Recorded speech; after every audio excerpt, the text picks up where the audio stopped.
My name is Tori Sinclair, and I'm 33 years old. I bought my lake house with my own money, 4 years of overnight shifts, skipped vacations, and a savings account I guarded like it was the last thing on earth. Nobody helped me.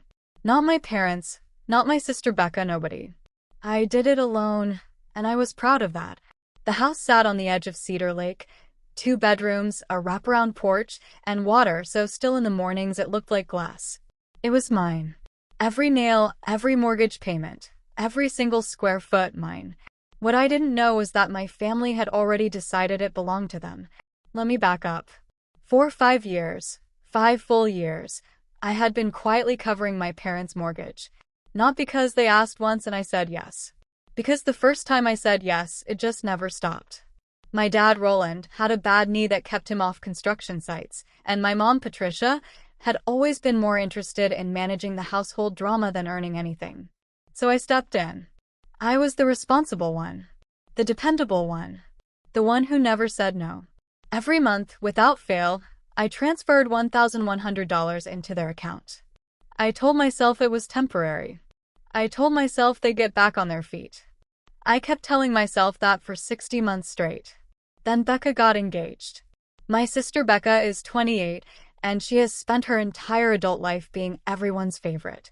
Not because she worked harder or loved deeper, but because she simply required less guilt to love. She never pushed back. She never inconvenienced anyone. She smiled at the right moments and cried at the right moments, and my parents melted every single time. When she announced she was marrying her boyfriend, Connor, the whole family erupted like it was the second coming.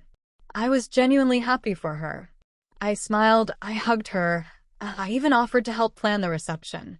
What I didn't expect was the announcement that came 3 weeks later at Sunday dinner. My mom set down her fork, looked across the table like she was delivering blessed news, and told me they had gifted the house to Becca and Connor as a wedding present. Just like that. The house I had been paying for. The house that should have gone to reducing their debt, rebuilding their finances, securing their retirement, gone. Signed over. A wedding gift. My dad didn't even look up from his plate. Becca reached over and squeezed my mom's hand and said it was the most generous thing anyone had ever done for her. I sat there and said nothing. I couldn't find a single word. My brain just went quiet. I stopped the payments the following week. I didn't make a speech about it. I didn't send a long text explaining my feelings. I just stopped. I figured that was obvious enough. If the house was gone, the mortgage was gone with it. My responsibility had ended the moment they signed those papers. For about 6 weeks, nothing happened. Then my mom called. She didn't call to apologize. She didn't call to acknowledge what they had done or what I had sacrificed. She called to tell me that she and my dad needed a place to live now that they had given the house away. They had been staying with Becca and Connor temporarily, but apparently that arrangement was already wearing thin. Connor wanted his space. Becca wanted her newlywed privacy, and my parents needed somewhere permanent. My mom said it calmly, practically, like she was reading from a list. And then she said the part that stopped my heart cold. She said the lake house made the most sense. She said it had 2 bedrooms, it was paid off, and I was only one person who didn't need all that space. She said family takes care of family. She said it like I hadn't spent 5 years proving exactly that. She said it like the words had no weight at all. I told her no. There was a pause on the line. Then she said she was sure I'd think about it and come around. I told her there was nothing to think about. She said that was a very cold thing to say to your mother.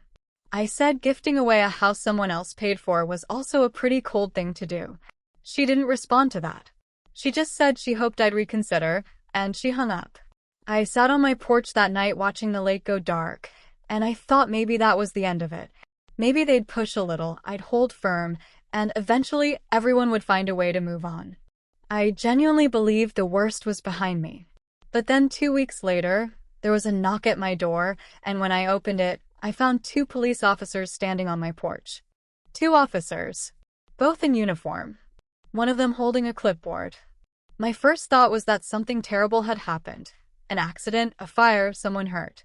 My heart dropped straight into my stomach. I gripped the doorframe and asked them what was wrong. The taller one, Officer Reyes, looked at me with an expression that was more confused than serious, and he asked if I was Tori Sinclair. I said yes. He said they had received a report that I was unlawfully occupying a property that did not belong to me. I actually laughed.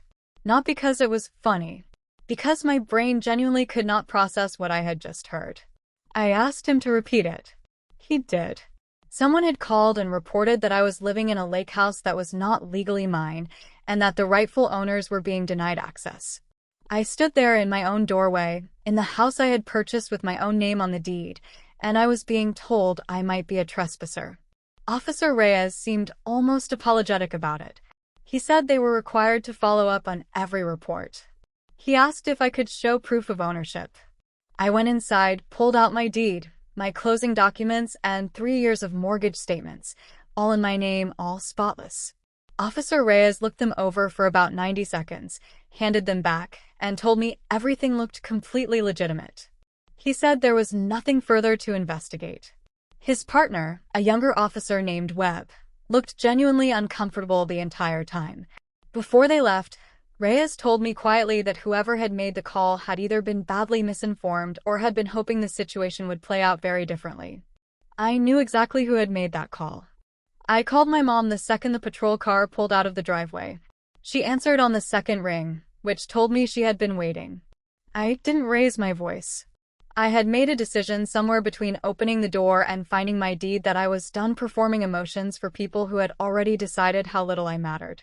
I told her calmly that sending police to my home was the clearest possible sign that we had crossed into territory I was not willing to come back from.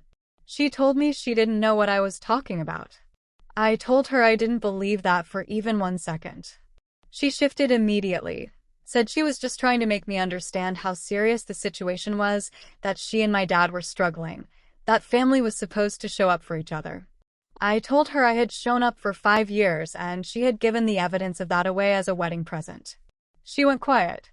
Then she said I was being selfish. I told her that word had clearly lost all meaning in our family. Then I told her something I had been carrying for a long time, that I loved her, that I had loved her enough to sacrifice years of my own financial progress to keep a roof over her head, and that love was not the same thing as having no limits. I told her I was done. Not forever, maybe, but for now, completely. She hung up before I finished the sentence. What happened over the next few weeks was not dramatic. There were no big confrontations, no family meetings, no tearful reconciliations. My dad left one voicemail that was mostly silence and then him saying he hoped I was doing okay. Becca sent me a text saying I was tearing the family apart. I didn't respond to either. My Aunt Cheryl, my mom's younger sister, called me privately and told me she had always thought the house situation was wrong. She said it quietly, like it was a secret, which told me the rest of the family had probably discussed it more than once and decided to stay silent. I found out through Cheryl that my parents eventually moved into a small rental 2 towns over. Connor had apparently helped them find it and covered the first month. Which meant Becca's husband, the man they had just handed a house to, was now more financially invested in my parents' welfare than I was. I sat with that for a long time. I didn't feel guilty. I felt strangely, quietly free. The lake house is still mine. I sit on that porch most mornings with coffee, watching the water, and I think about how close I came to handing it over just to avoid the discomfort of saying no. How many years I spent confusing guilt with love, obligation with loyalty. I paid their mortgage for 5 years because I thought that was what good daughters did. What I know now is that being a good daughter does not mean disappearing into someone else's choices until there is nothing left of your own. I kept my house. I kept my boundaries. And for the first time in a very long time, I kept myself. If this story hit close to home for you, you are not alone, and if you want more stories like this one, please subscribe to the channel. It genuinely means everything, and there is so much more coming next.